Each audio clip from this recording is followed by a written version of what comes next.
What if I told you Apple almost went bankrupt in 90s? Back in 1997, Apple's computers were outdated. The branding was weak and invention was nowhere to be found. The company was struggling to survive. The board made a bold decision: bring back Steve Jobs, the man who co founded Apple but had been fired 12 years earlier. What Jobs did next shocked everyone. He went to Microsoft for help.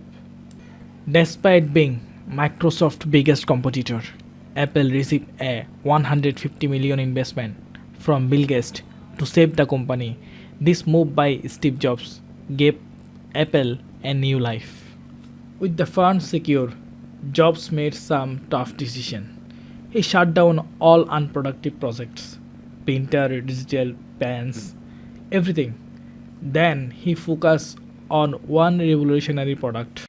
In 2001, Apple launched the iPod, 1000 song in your pocket. It was a game changer. The iPad made Apple cool again. Their stock price soared, and customers fell in love with their brand. After the iPod, Apple launched iconic products like the iPhone and MacBook, securing their place at the top. If you like this story, don't forget to like, share, and subscribe for more amazing tech stories.